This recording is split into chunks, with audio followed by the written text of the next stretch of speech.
On behalf of the Faculty of Engineering and the Built Environment, in partnership with the UJ Library, I, Kapil Gupta with Thabego Mashifana, welcome you all to this webinar on social inclusion in engineering education. Our guest speaker today is Vanessa Markel. He is an expert in higher education and has been teaching at UJ. The objective of this webinar is basically to discuss the roles, responsibilities, and opportunities in social inclusion in engineering education. Somewhere it is seen that under the impression of Industry 4.0, that social inclusion is ignored. So we will try to discuss and identify various opportunities so that we can become socially responsive, especially for our students in engineering education. So I invite our expert speaker. Over to you, ma'am, please. Hi, good afternoon, everybody. Thank you, Kapil. I think the aim of today is for us to begin to explore what social inclusion in engineering might look like. And in my section of the talk today, I'm going to look at the what and the why of social inclusion. So we'll look at the relationship between social inclusion, equity, diversity, and justice, and then explore a little bit around the entanglements of education and how these impact on how we might work towards social inclusion in engineering education. As you know, I'm not from the engineering discipline, and so my colleagues in the last section of today's session will actually immerse, because they immersed in the disciplinary context, focus on the how. But we will think a little bit about the teacher in context and also what it implies for teaching for social justice and looking at socially just ways of teaching. So in thinking about social inclusion, issues of access, success, and redress are critical because there's an intersection between social inclusion and social justice. Working with the notion of participatory parity, for example, linked to Nancy Fraser's ideas, justice implies a parity in participation. It implies that we all have equal moral worth. In all structures, justice implies social arrangements that permit all to participate as peers and equals in social life. That means overcoming injustice implies dismantling institutionalized obstacles that prevent some people from participating on par with others as full partners in social interaction, and this impacts profoundly on the classroom space. What does this imply for us in higher education, and specifically, what does this mean for engineering education? If we work with the notion of common faith in the incalculable value of every human being, which is what Bill Ayers argues, we're thinking about principles that the fullest development of all is the condition for the full development of each. And conversely, the fullest development of each is the condition for the full development of all. I've used in this instance Dr. Davina Lazarus Stewart's notion of intersecting diversity with equity and social justice and inclusion. She states that diversity asks who's in the room, while equity responds who's trying to get into the room, but can't, or whose presence in the room is under constant threat of erasure or silencing. Where inclusion asks, has everyone's ideas been heard? Justice responds, whose ideas won't be taken as seriously because they're not in the majority or because they are generally silent participants. Diversity asks here, how many more of, and we can pick any marginalized group or identity in the university, Black, women, LGBTIQ, students who are foreign nationals, all of those as marginalized identities. Often diversity is interested in how many we have, but equity responds, what conditions have we created that maintain certain groups as either the perpetual majority here or those who remain the dominant voices? Where inclusion asks, is this environment safe for everybody, and can everybody feel like they belong? justice challenges, whose safety is being sacrificed and minimized to allow others to be comfortable maintaining a dehumanizing view of another. And this is critical because it also asks us, whose stories are we uncomfortable about hearing in the university? Whose knowledge and ideas impact so profoundly on us that we're unable to hear or respond? Where diversity celebrates increases in numbers, even if people continue to have a marginalized status, equity celebrates reductions in harm and revisions to abusive systems and increases in support to people's life chances, specifically as reported by those who have been targeted. Inclusion celebrates awards for initiatives and credits itself for having diverse staff and student populations where everybody is represented. Justice celebrates getting rid of the practices and the policies that were having a disparate impact on specifically marginalized voices and groups in the university. Now, in education, there are multiple entanglements, and I've used the notion of the courage to teach by Parker Palmer, who happens to be one of my favorite authors in education. And using the sketch by Doug Neal, we see how we are all implicated in these entangled spaces within education. All of us, irrespective of our discipline, occupy either subject or disciplinary homes and spaces that are as large and as complex and, dare I say, as messy as real life. And our knowledge of these are always partial. I wonder how that makes people in the sciences feel when we consider issues of partial knowledge or not always being able to know with great certainty. Our students are even larger than life and even more complex, with a diverse range of needs and requirements that we are obligated to meet and engage with and respond to. And perhaps most important of all, Parker Palmer argues, we teach who we are. In order to respond to and address the complex and challenging issues facing us in education, he argues that we must know ourselves. And the better we know ourselves, the more likely we are to know our students and our subject matter. And I think this is critical because often we don't have much say in who is the student that sits in front of me in the class.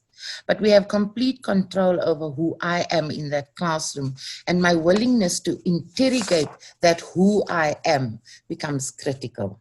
So when we think about advancing social inclusion, specifically in engineering, we think about multiple issues that impact on engineering education. Who is this teacher in context? And the context matters significantly, just like the individual, the person in front matters significantly.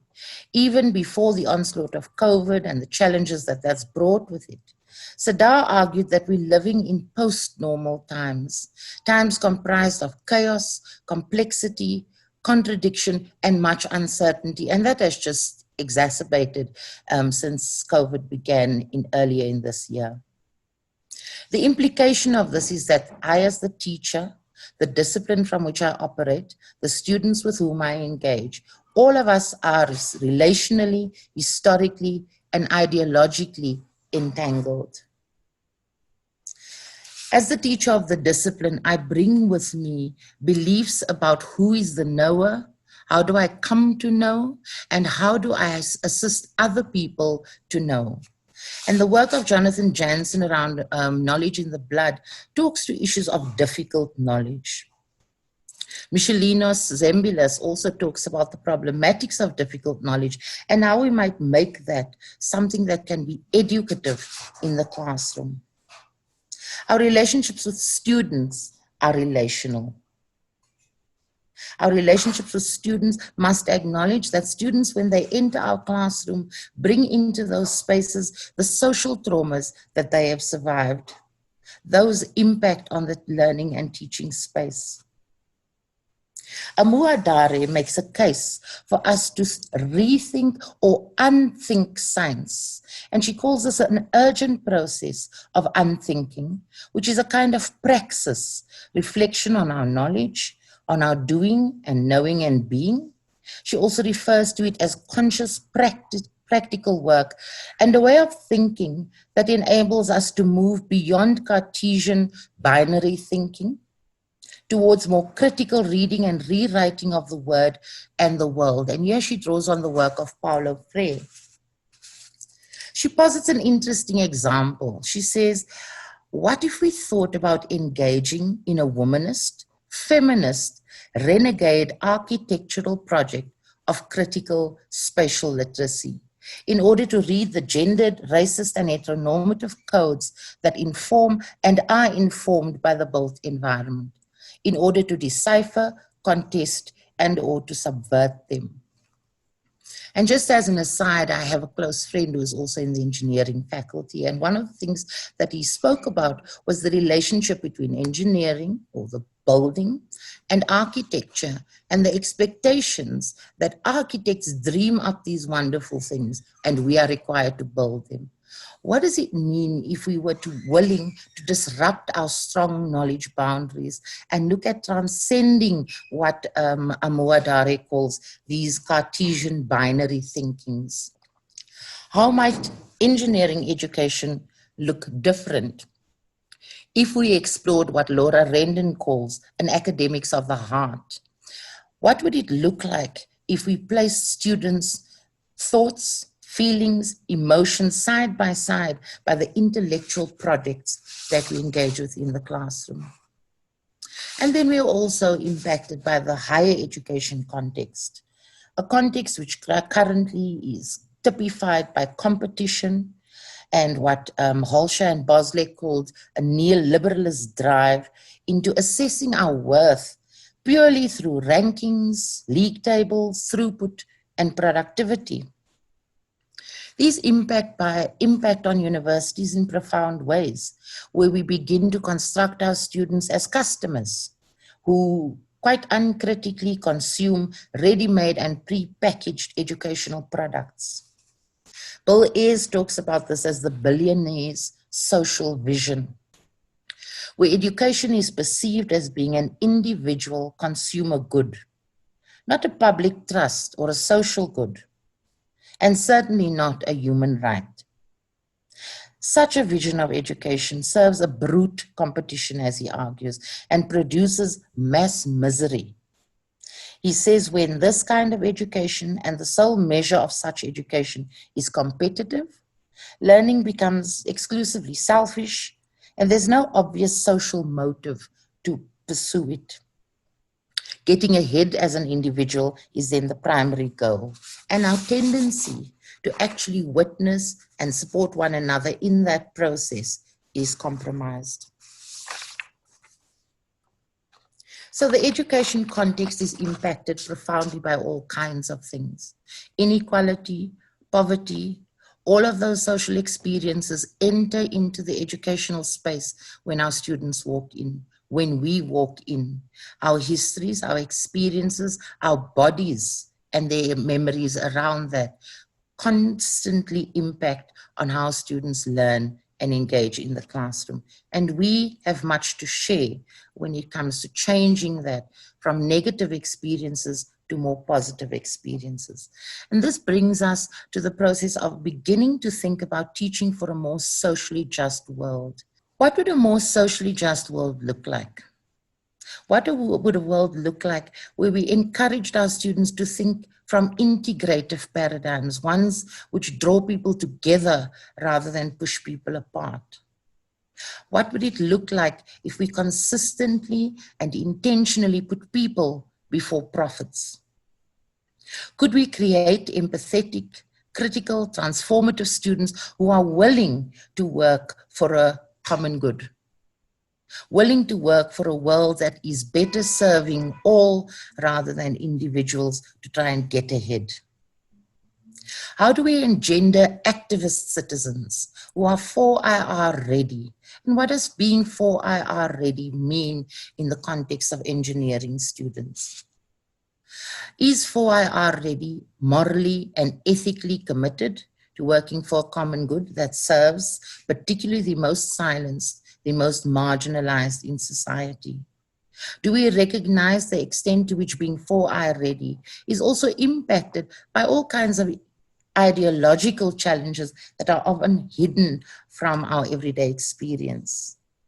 It also implies teaching in a socially just manner. Whose knowledge matters in my classroom? Why does knowledge matter in my classroom? And when we think about the conflicting understandings of education, we don't necessarily all share the same perspective, where some people see education as a profit stream, others see it as an escape route from poverty, which is a very naturalized way when we consider how impacted we are by poverty, while others see education purely as common and public good. Who determines the needs of people in education, and particularly in engineering education? There's often contestation between regulating bodies such as EXA, professionals in the field, academics, experts, big business, students themselves. Are we training and developing students to enter jobs, or are we creating ethical, well-rounded human beings willing to engage with a world that is in desperate need of change? It's for this reason that we turn to humanizing pedagogies, and particularly in the online space, which Tebogo will talk about in a minute. But humanizing pedagogies are critical to fostering social inclusion, because it helps us get students to articulate the experiences of obstacles that they encounter in the university, which we are sometimes blind to, the things that serve to exclude rather than include students. It also encourages students to interpret their subjective sense of lived difficulties in light of objective, structural realities. And by this, we need to raise consciousness. When we reveal to students the tendencies to misread entrenched injustices as personal failings, we foster students who are already at risk to be more at risk.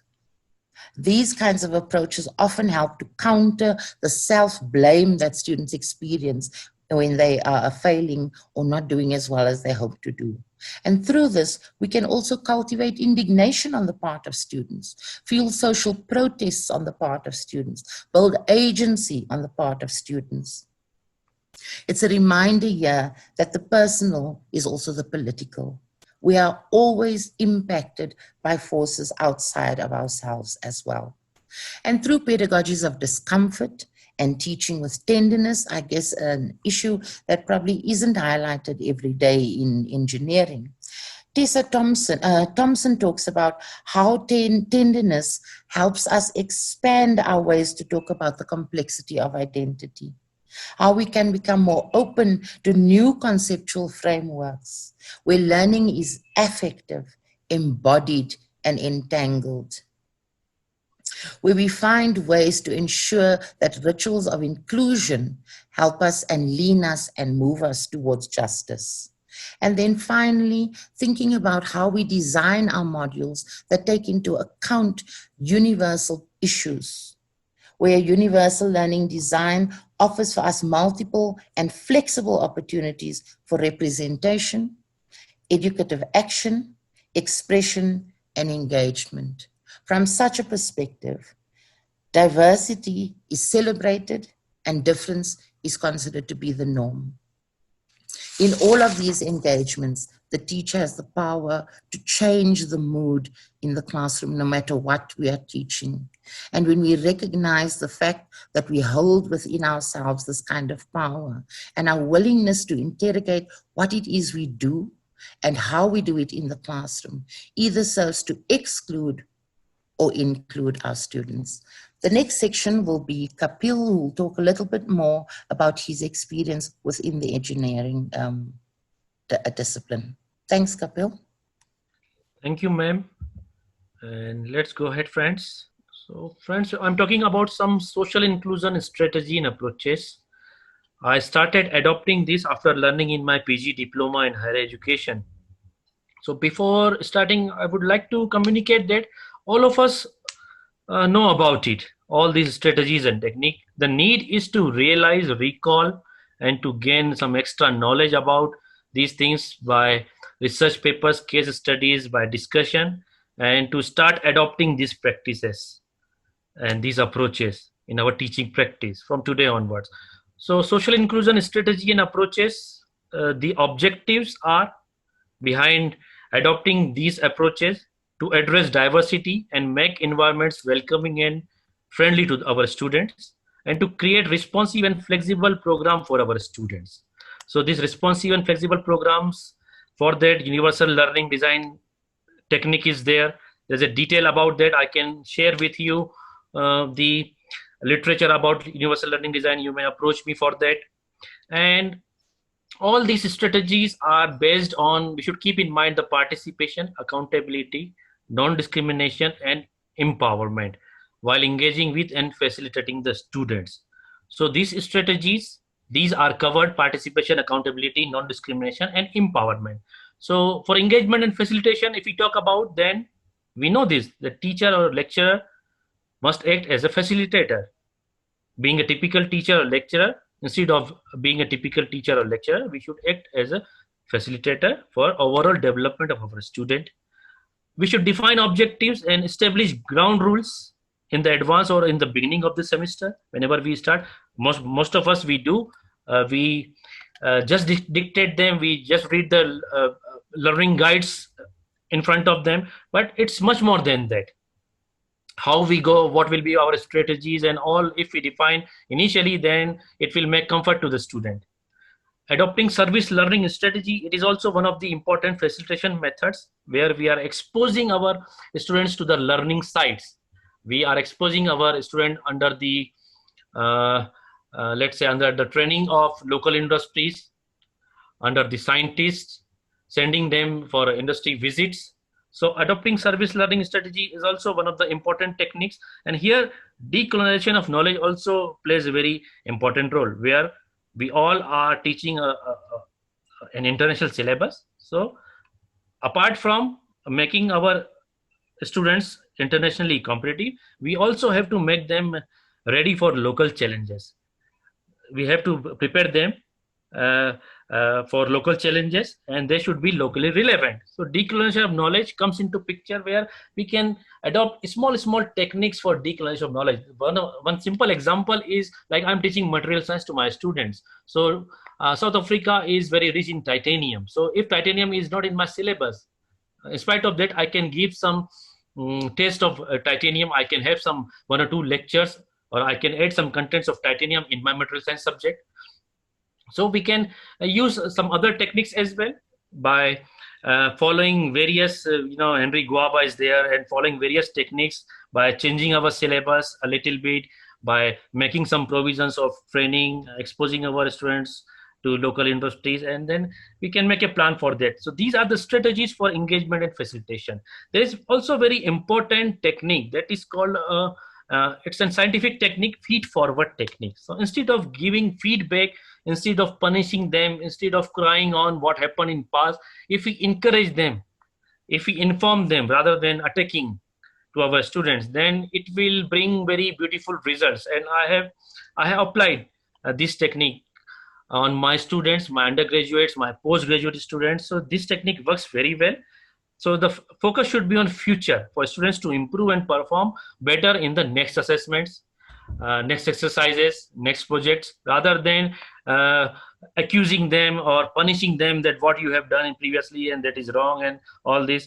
And there should be focus on person. Like we do this type of counseling for underperforming students, but if we focus individually, and our focus should be on individual students, then it will bring some beautiful results. We can see this universal learning design for flexible curriculum, and along with it, there is a need to avoid the notions such as like disadvantages of poor students that don't perform well. It's not like that. We know very well this thing. And we should teach all students equitably. There should be a reform strategy. That is very important. A reform strategy for inclusion, to support and welcome all types of students for their overall development and benefit. So this is all I wanted to tell you. You all know about it, but need to realize, to discuss, so that it will be in our mind and we can start adopting these practices for the development of our students. Over to Thebogo. Good afternoon, colleagues. Thank you, Nes, and thank you, Kapil. I would like to start by saying that no matter how hard we try to ignore the silence in the classroom, and it keeps on creeping. It comes back, and the truth continues to creep in, and it resurfaces. We have seen it with the fees must fall hashtag growth must fall. And when you're looking at us today, around the world, this current pandemic has really exposed the brutal inequality in South Africa, of inequality in South Africa. And in our pursuit to continue to engage in critical pedagogy of discomfort and engaging in difficult knowledge and troubling dialogue, I would like to say that for us as teachers, for us as professionals, lecturers, there is no any other time for us to be conscious about social inclusion like the current unprecedented time. This phase of our lives really demands that we are socially inclusive. It demands that as teachers, when we think of our student, we see them in that eye, we think about including them in all the ways. Kapil and Anes, they've really covered so much about social inclusion. But today I just thought that I would just share this diagram and just to make all of us to start thinking about how do we really include our students in teaching and learning, especially at this period, this unprecedented time where we have suddenly moved to the online teaching and learning instructions. The most important thing that I've also learned throughout this process is that we have to bring empathy to encourage and enhance students' learning experiences. In us teaching our students, in us trying to bring our students along, ensuring that we are not losing our students in the process, we need to always remember that we might have moved to the online teaching learning practice, but we need to also remember that our students are experiencing so many challenges. There are students that are experiencing challenges in relation to electricity, whereby they're struggling with electricity where they reside. There are students who that are struggling with connection. There are students that do not even have devices to connect on online platforms. There are students whose environment, it is not conducive for them to conduct the online teaching. So what is my responsibility as a teacher? What is my responsibility as a lecturer?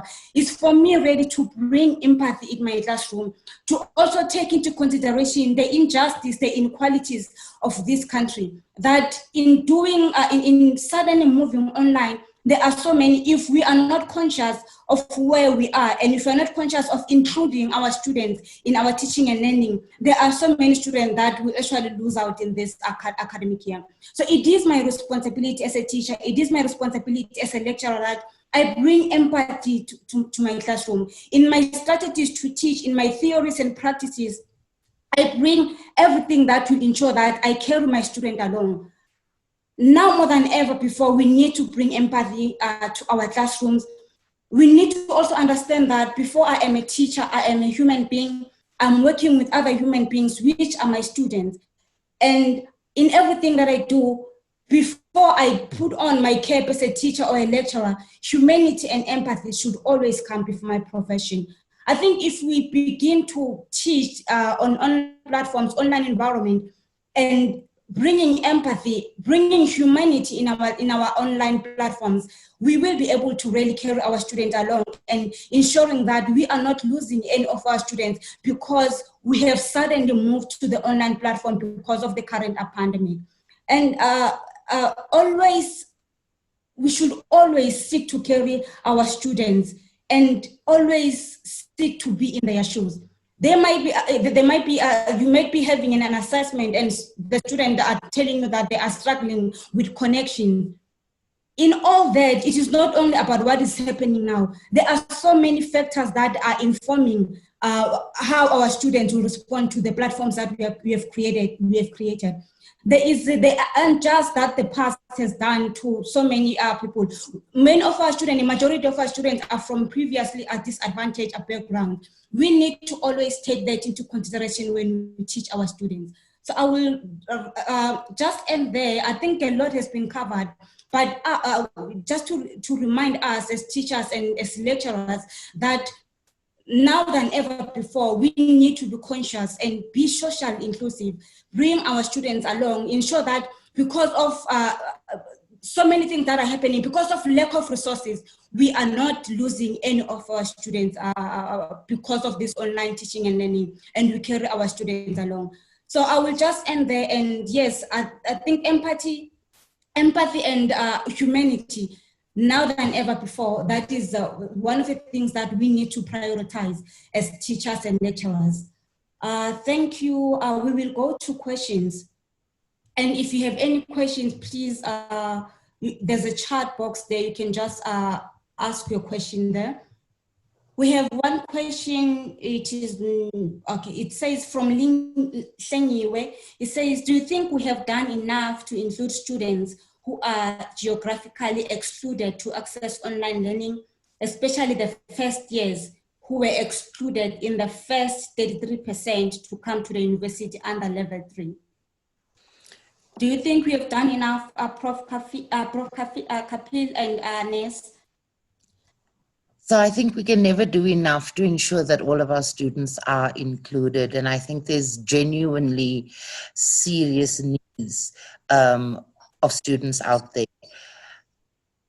So the simple answer is there's always space to do more. But even if every student is allocated data, has a device, it still doesn't necessarily mean that the students are able to get online, because there are other factors that impact on the student experience. Do I have a space to work? Do I have electricity or power to actually do what I need to do? Are there resources in terms of being able to sit and work uninterruptedly because I have a space in which people are not constantly disrupting and interrupting what I'm doing? All of those impact. Probably the basic thing is, do I have enough food before I've even thought about getting online and doing my tasks? And those are the issues that serve to exclude students. And so while we in our classrooms can do much to engage students in that, there's also enormous need for social programs that raise issues of inequality all the time. And that makes teachers implicated in that plan. Are we asking questions about why there is hunger and poverty? Why are students going through these kinds of experiences? And I think that is the duty of every teacher, irrespective of which discipline they work in. But in this case, looking at really what is really happening currently, if I do not see my student online while they're supposed to be online, why are you not online? Are you struggling to do as a teacher to assist? Some internet problems, but what do I do now as a teacher to ensure that you still have access to the study material? Send the student the material through their emails. We really have to be in their shoes. There is a room for improvement. Have we done enough? We can never do enough, as Agnes has said. But we have to, when we begin to bring empathy and humanity in our teaching and learning, I think so much will change. I think we can conclude. I would like to take this opportunity to also thank all of our participants. Thank you, Nes, for availing yourself to share your wisdom with the Faculty of Engineering on such a crucial subject.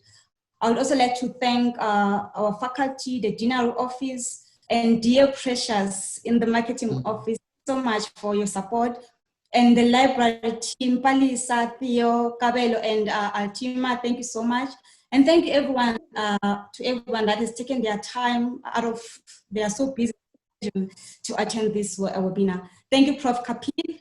And yeah, have a great day and a great week ahead.